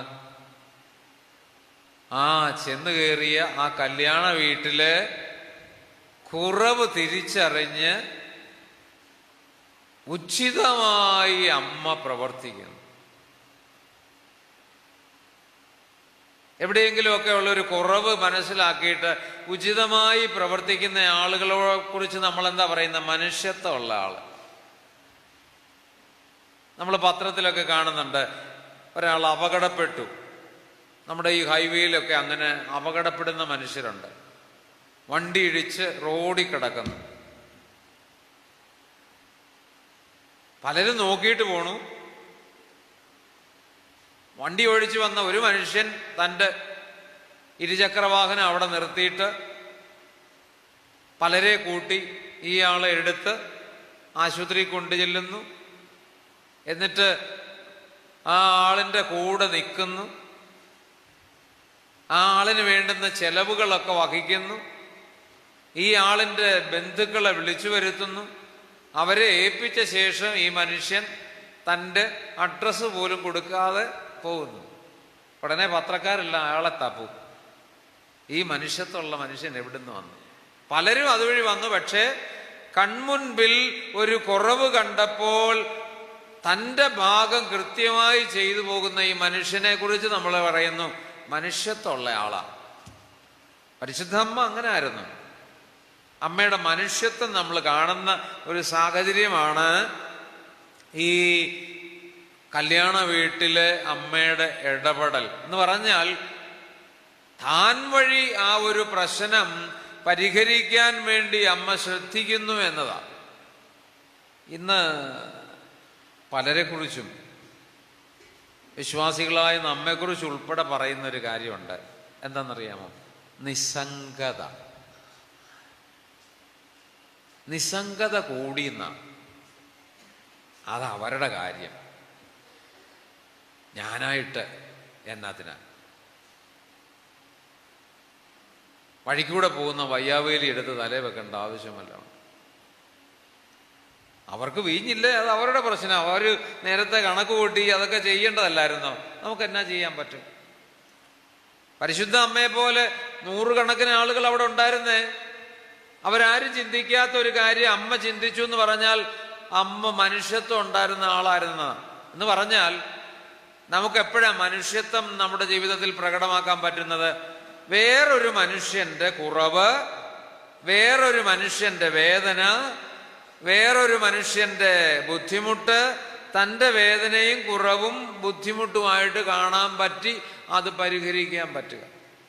ഇന്നിങ്ങനെയുള്ള ആളുകൾ കുറഞ്ഞു വരുന്നു എന്ന് പറഞ്ഞാൽ നമ്മളൊക്കെ ഈ ആലപ്പുഴ കുട്ടനാടൻ മേഖലയിൽ ഉൾപ്പെടെ മതിൽ കെട്ടാമെങ്കിൽ മതിൽ കെട്ടി അതിനകത്ത് സുരക്ഷിതമായിട്ടിരിക്കുന്നു. അയൽവക്കക്കാരൻ്റെ ഒരു കാര്യവും ഞാൻ അറിയേണ്ട ആവശ്യമൊന്നും ഇല്ല. അവിടെ എന്ത് സംഭവിച്ചാലും എനിക്ക് കുഴപ്പമൊന്നും ഇല്ല. ഞാനായിട്ട് ഒരു ദ്രോഹവും ചെയ്യുന്നില്ല, ഒരു ഗുണവും ചെയ്യുന്നില്ല. അതാ ഞാൻ പറഞ്ഞത്, ഇങ്ങനെയുള്ള കാര്യത്തെ സംബന്ധിച്ച് നമുക്ക് നിസ്സംഗത കൂടിയിട്ടുണ്ട്. ഈ പരിശുദ്ധ അമ്മയെക്കുറിച്ച് പറയുമ്പോൾ നമ്മൾ വചനത്തിൽ കാണുന്ന നല്ല സമറിയാക്കാരൻ്റെ ഉപമയുണ്ടല്ലോ. നല്ല സമറിയാക്കാരൻ്റെ ഉപമ നമുക്കറിയാം. അവിടെ ആദ്യം പോയ ആളുകൾക്കൊക്കെ നിസ്സംഗതയായിരുന്നു. ഈ പുരോഹിതനും ലേവായനും ഒക്കെ നിസ്സംഗതയായിരുന്നു. അയ്യോ, ആരാല ആക്രമിച്ച് കിടക്കുന്ന ഒരാള്, ഞാനായിട്ട് എന്നാ ചെയ്യാനാ, എനിക്ക് എൻ്റെ കാര്യമുണ്ട്. അതുകൊണ്ട് കണ്ടെങ്കിലും നിസ്സംഗത പാലിച്ചു. അപ്പൊ ഈ പുരോഹിതനും ലേവായനും നിസ്സംഗത പാലിച്ചു. രണ്ടുപേര് രണ്ട് സമൂഹത്തിന്റെ പ്രതിനിധികളായിട്ട് എടുത്തു തരികയാണ്. അപ്പൊ ഇവർ രണ്ടുപേരും നിസ്സംഗത പാലിച്ചപ്പോ ദാ ഒരു സമറിയാക്കാരൻ വന്നിട്ട് ഇവന്റെ മുറിവ് തൻ്റെ മുറിവായി കാണുകയാണ്. എന്നിട്ട് എന്താ ചെയ്യുന്നത്? സത്രത്തിൽ കൊണ്ടുവന്നാക്കുന്നു. എന്നിട്ട് ചെലവ് ഇനിയും എന്തെങ്കിലും കൂടുതലായിട്ട് വന്നാൽ ഞാൻ തിരികെ വരുമ്പോൾ വന്നുകൊള്ളാന്ന് പറയാം. എന്ന് പറഞ്ഞാൽ ആശുപത്രി കൊണ്ടുപോയി നാക്കുക മാത്രമല്ല ചെയ്തത്, തിരിച്ചു വന്ന് അന്വേഷിക്കുക കൂടി ചെയ്യുക. ഒരു ക്രൈസ്തവൻ എങ്ങനെ ആയിരിക്കണമെന്ന് പരിശുദ്ധ അമ്മ കാണിച്ചു തരുന്നു. അത് നന്നായിട്ട് ഉദാഹരിക്കുന്നു നല്ല സമറിയാക്കാരൻ്റെ ഉപമയിലൂടെ. ആവശ്യക്കാരൻ്റെ മുൻപിൽ നീ നിന്റെ മനസ്സ് തുറക്കണമെന്ന്, നിന്റെ മനുഷ്യത്വം പ്രകടമാക്കണമെന്ന്. പരിശുദ്ധ അമ്മ ഈ മനുഷ്യത്വം പ്രകടമാക്കിയ ആളാണ്. അതുപോലെ മറ്റൊരവസരം നമ്മൾ കാണുന്നത് ഇളയമ്മയായ എലിസബത്തിന്റെ വീട്ടിലേക്ക് അമ്മ ചെല്ലുന്നതാണ്. അമ്മ തൻ്റെ മനുഷ്യത്വം പ്രകടമാക്കുന്ന സമയമാണ്. ഇളയമ്മയെ പോലെ തന്നെ അമ്മയും ഗർഭാവസ്ഥയിലാണ്. അപ്പൊ അമ്മയ്ക്ക് തൻ്റെ ഒരു ബുദ്ധിമുട്ടറിയാം. അപ്പൊ ഈ ഇളയമ്മ തന്നേക്കാൾ ബുദ്ധിമുട്ടിലായിരിക്കും. കാരണം എന്താ? തന്നേക്കാൾ പ്രായമേറെയായ ആളാണ് ഇളയമ്മ, എലീശ പുണ്യവതി. അപ്പോ ഈ ഇളയമ്മയുടെ ആ ഒരു ആവശ്യം കണ്ടറിഞ്ഞ് പ്രവർത്തിക്കുന്ന അമ്മയുടെ മനുഷ്യത്വം അവിടെ പ്രകടമാവുകയാണ്. പരിശുദ്ധ അമ്മ നമ്മോട് പറയുന്ന കാര്യം അതാ, നമുക്ക് മനുഷ്യത്വം പ്രകടമാക്കാൻ പറ്റണം. ഈ മനുഷ്യത്വം പ്രകടമാക്കാൻ നമ്മൾ വേറെ എങ്ങും പോകണ്ട. ആദ്യം നമ്മൾ പ്രകടമാക്കേണ്ടത് എവിടാ? നമ്മുടെ കുടുംബത്തിൽ തന്നെ. മനുഷ്യത്വം ഇല്ലാത്ത പെരുമാറ്റം കാണിക്കുന്ന ചിലരൊക്കെ ഉണ്ട്. ഭർത്താവ് ഭാര്യയോട് ഇടപഴകുമ്പോൾ മനുഷ്യത്വം ഇല്ലാതെ പെരുമാറുക. അവളുടെ ബുദ്ധിമുട്ടോ അവളുടെ വേദനയോ ആവശ്യമോ ഒന്നും അറിയുന്നില്ല. അല്ലെങ്കിൽ ഭർത്താവിനോട് ഇടപഴകുമ്പോൾ ഭാര്യ മനുഷ്യത്വം ഇല്ലാതെ പെരുമാറുക. അദ്ദേഹത്തിൻ്റെ ഒരു മാനസികാവസ്ഥ മനസ്സിലാക്കാതെ, ക്ലേശം മനസ്സിലാക്കാതെ, ആവശ്യങ്ങൾ ചോദിച്ചറിയാതെ പ്രവർത്തിക്കുക. നിസ്സംഗത. ഭാര്യാഭർത്തൃ ബന്ധത്തിൽ ഇന്ന് പോലും നിസ്സംഗത വരുന്നുണ്ട്. എനിക്കറിയാം ഒരു കുടുംബനാഥയെ. ആ കുടുംബനാഥ രോഗാവസ്ഥയിലായിരുന്നു. പക്ഷെ ഈ കുടുംബനാഥൻ സാമൂഹ്യ സേവകനാണ്. ഇയാൾ രാവിലെ അങ്ങ് ഇറങ്ങും. ഈ സ്ത്രീ ആ കുടുംബത്തിലെ പണിയെല്ലാം ചെയ്യണം, മക്കളുടെ കാര്യങ്ങളെല്ലാം നോക്കണം. ഈ രോഗത്തിൻ്റെ അവസ്ഥയുണ്ട്. ഈ വീട്ടിലെ പണിയെല്ലാം കഴിഞ്ഞിട്ട് ഈ പുള്ളിക്കാരത്തി തന്നെയാണ് ആശുപത്രി പോകുന്നതും അവിടെ ക്യൂ നിന്ന് മരുന്ന് വാങ്ങിക്കുന്നതും ഒക്കെ. ഒറ്റ തവണ പോലും ഈ ഭർത്താവ് ഈ ഭാര്യയുടെ ഈ ചികിത്സാ കാര്യത്തിന് പുറകെ ചെന്നിട്ടില്ല. ആ പുള്ളിക്കാരത്തി മരിച്ചു. ഇപ്പൊ അയാൾ വിഷമിക്കുന്നു. അവൾ ഉണ്ടായിരുന്നെങ്കിൽ എത്ര നന്നായെന്ന് ചിന്തിക്കുന്നു. ഭാര്യാഭർത്തൃ ബന്ധത്തിൽ പ്രധാനപ്പെട്ടതാ. എൻ്റെ ഭാര്യയുടെ ഒരാവശ്യം ചോദിച്ചറിയാൻ എനിക്ക് പറ്റുന്നുണ്ടോ? എൻ്റെ ഭർത്താവിൻ്റെ ഒരാവശ്യം കണ്ടറിയാൻ എനിക്ക് പറ്റുന്നുണ്ടോ? ഇങ്ങോട്ട് പറയാതെ അറിഞ്ഞു ചെയ്യുക എന്നുള്ളത് മനുഷ്യത്വത്തിന്റെ പ്രത്യേകതയാണ്. ഇങ്ങോട്ട് പറയാതെ അറിഞ്ഞു ചെയ്യുക. മാതാപിതാക്കളുടെ ആവശ്യങ്ങൾ അറിഞ്ഞ് മക്കൾ പ്രവർത്തിക്കുക. സഹോദരന്റെയും സഹോദരിയുടെയും ആവശ്യം അറിഞ്ഞ് മറ്റുള്ള സഹോദരങ്ങൾക്ക് പെരുമാറാൻ പറ്റുക വളരെ പ്രധാനപ്പെട്ടതാണ്.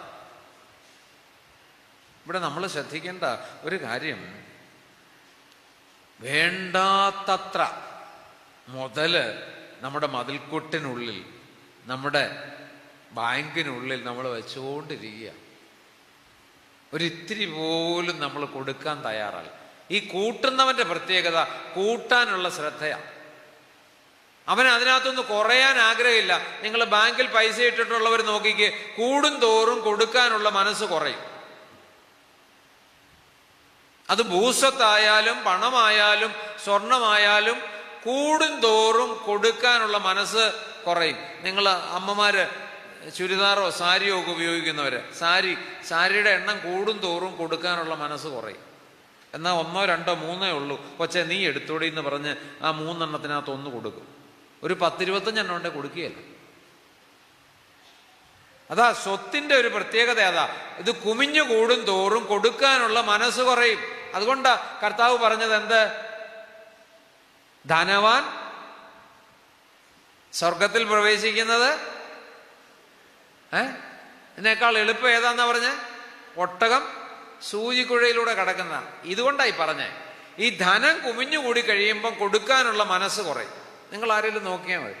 ഇച്ചിരയും മാത്രം ഉണ്ടായിരുന്ന സമയത്ത് പള്ളിക്ക് കൊടുക്കും, സഹായിക്കാൻ കൊടുക്കും, ആര് ചോദിച്ചാലും കൊടുക്കുമായിരുന്നു, ഇല്ലേ? എന്നാൽ മക്കൾ വഴി കുറേ ഇങ്ങനെ വന്നു കഴിഞ്ഞപ്പോൾ ആർക്കും കൊടുക്കുകയില്ല. ബാങ്കിൽ പൈസ കൂടിക്കഴിയുമ്പോൾ അയ്യോ കൊടുത്താൽ കുറയുമല്ലോ. അല്ലെങ്കിൽ പേഴ്സിനകത്ത് കണ്ടമാനം പണം ഇരിക്കുന്നു, ഒരു 5000 ഇരിപ്പുണ്ട്, അത് കൊടുത്ത് 500 കൊടുത്താൽ 4500 ആവുമല്ലോ. അതേസമയം 200, 300 ഇരുന്നപ്പോ 100, 300 തന്നെ കൊടുക്കാൻ നമുക്ക് മനസ്സുണ്ടായിരുന്നു. കുമിഞ്ഞു കൂടുമ്പോൾ ഉള്ള പ്രത്യേകതയാണ്. അപ്പൊ നമുക്കിത് കൂട്ടാനുള്ള പ്രേരണ കൂടുകയും ചെയ്യും. അതുകൊണ്ട് മനുഷ്യത്വം ഉണ്ടായിരുന്ന സ്ത്രീ, അത് അമ്മ. ആവശ്യം കണ്ടറിഞ്ഞ് അവരിങ്ങോട്ട് പറയുന്നതിന് മുൻപ് അത് പരിഹരിക്കാനായിട്ട് ഇടപഴകുന്ന അമ്മയെ നമുക്ക് കാണാൻ സാധിക്കും എന്നുള്ളതാണ്. അതുകൊണ്ട് അത്തരത്തിൽ നമുക്ക് പരിശുദ്ധ അമ്മയുടെ ഈ പുണ്യം നമുക്കും സ്വീകരിക്കാൻ സാധിക്കേണ്ടതാണ്. നമുക്കൊന്നിച്ച് കർത്താവിനെ സ്തുതിക്കാൻ കരങ്ങൾ ഉയർത്തി. ഹല്ലേലൂയ, ഹല്ലേലൂയ, ഹല്ലേലൂയ. ഈശോയെ നന്ദി, ആരാധന. ഹല്ലേലൂയ, ഹല്ലേലൂയ, ഹല്ലേലൂയ. സ്തുതി, സ്തുതി, ആരാധന. ഹല്ലേലൂയ, ഹല്ലേലൂയ, ഹല്ലേലൂയ, ഹല്ലേലൂയ, ഹല്ലേലൂയ. ഉറക്കെ ഹല്ലേലൂയ, ഹല്ലേലൂയ, ഹല്ലേലൂയ. ഈശോയെ നന്ദി, ആരാധന. ഹല്ലേലൂയ, ഹല്ലേലൂയ, ഹല്ലേലൂയ. സ്തുതി, സ്തുതി, ആരാധന. ഈശോയെ നന്ദി, ആരാധന. ഹല്ലേലൂയ, ഹല്ലേലൂയ. പരിശുദ്ധ അമ്മയുടെ മാധ്യസ്ഥ്യം തേടാം. നന്മ നിറഞ്ഞ മറിയമേ സുസ്തി, കർത്താവ് അങ്ങയുടെ കൂടെ സ്ത്രീകളിൽ അങ്ങ് അനുഗ്രഹിക്കപ്പെട്ടവളാകുന്നു. അങ്ങയുടെ ഉദരത്തിൻ ഫലമായി ഈശോ അനുഗ്രഹിക്കപ്പെട്ടവനാകുന്നു.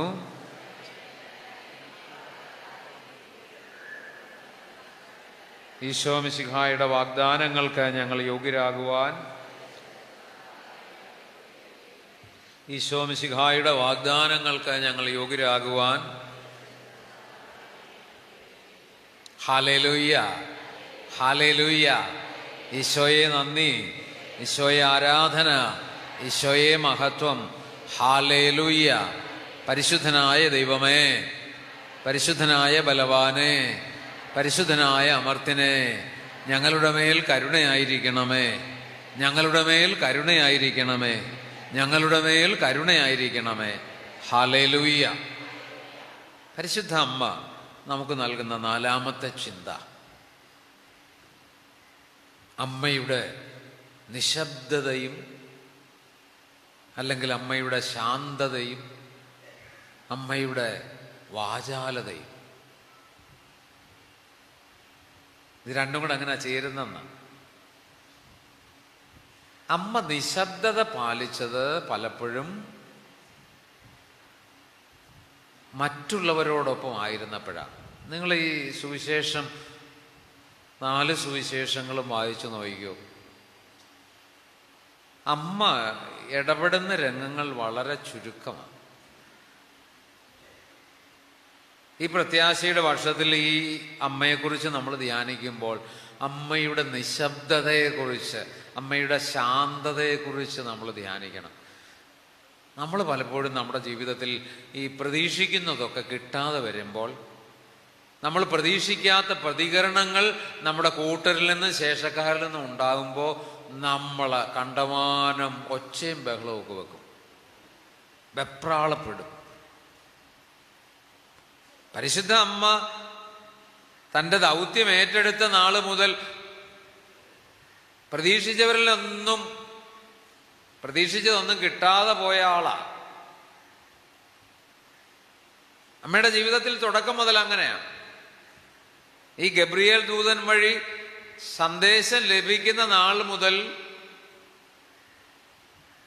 പ്രതീക്ഷിച്ച പലരിൽ നിന്നും പ്രതീക്ഷിച്ച ഒന്നും കിട്ടിയിട്ടില്ല. ഞാൻ മുമ്പേ ഔസേപ്പിതാവിനെ കുറിച്ച് പറഞ്ഞില്ലേ, ഇത്തരം ഒരു ശാരീരിക അവസ്ഥയിലൂടെ ഒരു സ്ത്രീയെ കൊണ്ടുപോകുമ്പോൾ സാധാരണഗതിയിൽ ഒരു ഭർത്താവ് എങ്ങനെയൊക്കെ ക്രമീകരണങ്ങൾ ചെയ്യേണ്ടതാണ്. നിങ്ങളൊക്കെയാണ് എങ്ങനെയൊക്കെ ചെയ്യും. അതെ, നേരത്തെ വിളിച്ചല്ല ഇടപാട് ചെയ്യും, അവിടെയൊക്കെ ചെന്ന് ആ സത്രം കിട്ടുമോ എന്ന് നോക്കും, ഈ സമയത്ത് പോയാൽ സുരക്ഷിതമാണോ എന്ന് നോക്കും, അന്നത്തെ സാഹചര്യത്തിൽ വൈദ്യനെ കൊണ്ട് പരിശോധിപ്പിച്ച് ഈ ഒരു സാഹചര്യത്തിലൊക്കെ യാത്ര ചെയ്യുന്നത് സുഖകരമാണോ എന്ന് നോക്കും. മറ്റ് അനുസാരികളൊക്കെ കൂട്ടിയായിരിക്കും ഇയാൾ പോണത്.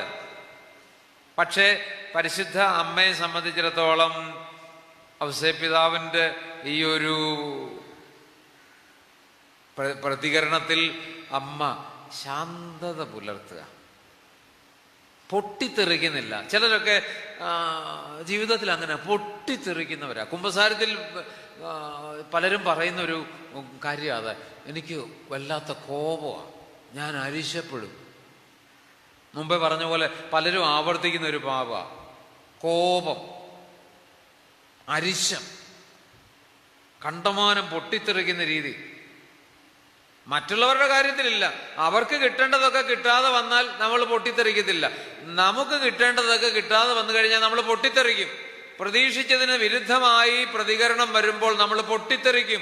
ചില ആളുകൾ അങ്ങനെയുണ്ട്, പുരുഷന്മാർ മാത്രമല്ല സ്ത്രീകളും പൊട്ടിത്തെറിക്കാറുണ്ട്. പരിശുദ്ധ അമ്മ അങ്ങനെ പൊട്ടിത്തെറിക്കുന്ന രംഗങ്ങളൊന്നുമില്ല. എന്നാൽ എത്രയോ സന്ദർഭങ്ങളുണ്ടായി. ഗബ്രിയേൽ ദൂതൻ പറയുമ്പം തന്നെ വേണേ പൊട്ടിത്തെറിക്കായിരുന്നു. ആ ഗബ്രിയേൽ ദൂതനെ 2 തെറി വിളിച്ചു വിടായിരുന്നു. വന്ന വഴിക്ക് പൊക്കോളാൻ പറയാം, ഇതൊന്നും എൻ്റെ അടുത്ത് നടക്കുകയില്ലെന്ന് പറയാം. അങ്ങനെ പറയുന്ന പെണ്ണുങ്ങളില്ലേ? അമ്മ പൊട്ടിത്തെറിക്കുന്നില്ല, ഔസേപ്പിതാവിനോട് പൊട്ടിത്തെറിക്കുന്നില്ല. നിങ്ങൾ എന്നാ നിരൂപിച്ചോണ്ടാ ഇറങ്ങിയ? ഏതെങ്കിലും പുരുഷന്മാരിങ്ങനെ ചെയ്യുവോ? അമ്മ പൊട്ടിത്തെറിക്കുന്നില്ല. ഈ കാനായിലെ കല്യാണത്തിന് വരുമ്പോഴും നിങ്ങൾ നോക്കിക്കേ, വേണമെങ്കിൽ ചെയ്യാം, നിങ്ങൾ ഇതൊക്കെ ചെയ്യേണ്ടതല്ലേ, നോക്കേണ്ടതല്ലേ, ശ്രദ്ധിക്കേണ്ടതല്ലേ. അമ്മയുടെ പ്രതികരണം വേറെ രീതിയിലാണ്. ശാന്തത അമ്മയുടെ പ്രത്യേകതയായിരുന്നു. അത് പരിശുദ്ധാത്മാവിൻ്റെ വലിയൊരു വരദാനമാണ്. മനസ്സിൻ്റെ ശാന്തതയുണ്ടെങ്കിൽ പുറത്തെ ശാന്തത പാലിക്കാൻ പറ്റൂ. ദൈവം ഉള്ളിലുള്ള മനുഷ്യനെ ശാന്തത പുലർത്താൻ പറ്റൂ. ശാന്തശീലർ ഭാഗ്യവാന്മാർ, അവർ ദൈവത്തെ കാണും. ശാന്തശീലർ ഭാഗ്യവാന്മാർ. അമ്മയ്ക്ക് ശാന്തത ഉണ്ടായിരുന്നു. ശാന്തത നിങ്ങൾക്ക് വേണം. ഉള്ളിൽ ശാന്തതയുടെ ഇരിപ്പിടമായ തമ്പുരാനുണ്ടാവണം. അതുകൊണ്ടാ നമ്മുടെ കുർബാനയിൽ എപ്പോഴും ആശംസിക്കുന്നത് എന്താ? സമാധാനം. ഉത്ഥിതനായ ഈശോ ആശംസിച്ചത് എന്താ? സമാധാനം. കാരണം കർത്താവ് സമാധാനത്തിന്റെ ഇരിപ്പിടമാണ്. അപ്പം നിന്റെ ഉള്ളിൽ ശാന്തതയുണ്ടെങ്കിൽ അത് പുറത്ത് പ്രകടമാകും. നിന്റെ ഉള്ളിൽ ശാന്തത വേണമെങ്കിൽ ശാന്തതയുടെ ഇരിപ്പിടമായ കർത്താവ് ഉള്ളിലുണ്ടാവണം. അമ്മയുടെ ഉള്ളിൽ ഈ ശാന്തതയുടെ ഇരിപ്പിടമായ ഈശോ ഉണ്ടായിരുന്നുകൊണ്ടാണ് അമ്മ ശാന്ത സ്വഭാവക്കാരിയായി. ശാന്തത, ശാന്തത. ഈ ശാന്തതയുള്ളവരൊക്കെ ചെല്ലുന്നിടത്തൊക്കെ ശാന്തതയുണ്ടാകും. അസ്വസ്ഥത ഉള്ള ആളുകളൊക്കെ ചെല്ലുന്നിടത്തൊക്കെ അസ്വസ്ഥതയാണ്. ശാന്തത ഉള്ളിടത്തൊക്കെ ശാന്തത ഉണ്ടാവും. നിങ്ങൾ കണ്ടിട്ടില്ലേ, ചില പെണ്ണുങ്ങളൊക്കെ കല്യാണം കഴിച്ച് ചെന്ന് കയറുന്ന വീട്ടിൽ അസ്വസ്ഥതയൊക്കെ ഉണ്ടായിരുന്നെങ്കിൽ നല്ല പെണ്ണാണെങ്കിൽ അവിടെ ശാന്തത ഉണ്ടാകും. ഇനിയും മോശക്കാരിയാണെങ്കിൽ ഉള്ള ശാന്തതയും കൂടെ പോകും. പരിശുദ്ധ അമ്മ ശാന്തതയുള്ള ആരാണ്? മനസ്സിനെ എപ്പോഴും ദൈവത്തോട് ചേർത്ത് വെച്ചു എന്നുള്ളത്. പരിശുദ്ധ അമ്മ ശാന്തതയുള്ള ആളായിരുന്നു. ശാന്തത അവൾക്ക് ഉണ്ടാകാൻ കാരണം തൻ്റെ ഉള്ളിൽ കർത്താവ് ഉണ്ടായിരുന്നു. അതുകൊണ്ടാണ് ഈ ശാന്തതയുള്ള അമ്മ ദൈവസന്നിധിയിൽ വരുമ്പോൾ ഒരു ശാന്തതയും കാണിക്കുന്നില്ല. അതാ അമ്മയുടെ വാചാലത എന്ന് പറയുന്നത്. ലൂക്കായുടെ സുവിശേഷം 1-ാം അധ്യായത്തിൽ നമ്മൾ അമ്മയുടെ പ്രകീർത്തനം വായിക്കുന്നുണ്ട്. 1:46 തുടങ്ങി 55 വരെയുള്ള വാക്യങ്ങൾ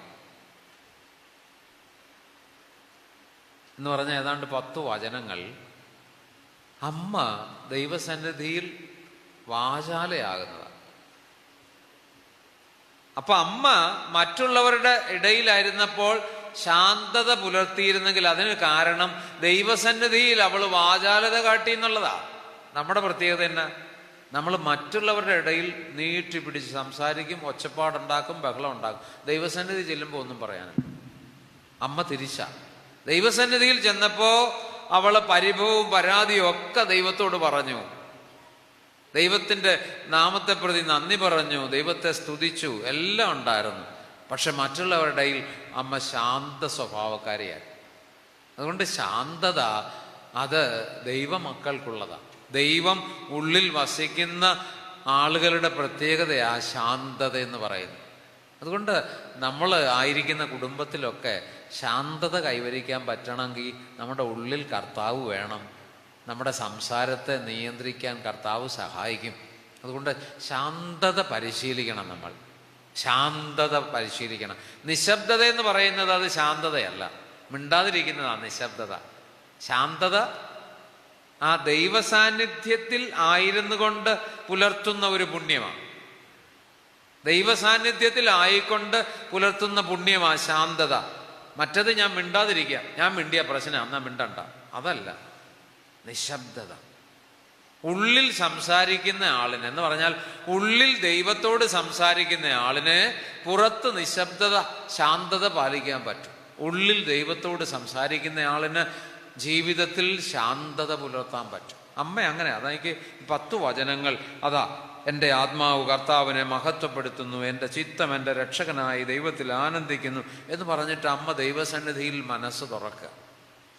അതുകൊണ്ട് ഈ പ്രത്യാശയുടെ വർഷത്തിൽ പരിശുദ്ധ അമ്മ നമ്മുടെ കുടുംബത്തോട് പറയുന്ന ഈ സച്ചിന്തകൾ നമുക്ക് ജീവിതത്തിൽ പകർത്തുന്നതിന് ശ്രദ്ധിക്കാം. നമ്മുടെ 2 കരങ്ങളും ഉയർത്തി കർത്താവിനെ സ്തുതിക്കട്ടെ. ഹല്ലേലൂയ, ഹല്ലേലൂയ, ഹല്ലേലൂയ. സ്തുതി, സ്തുതി, ആരാധന. ഈശോയെ നന്ദി, ആരാധന. ഹല്ലേലൂയ, ഹല്ലേലൂയ.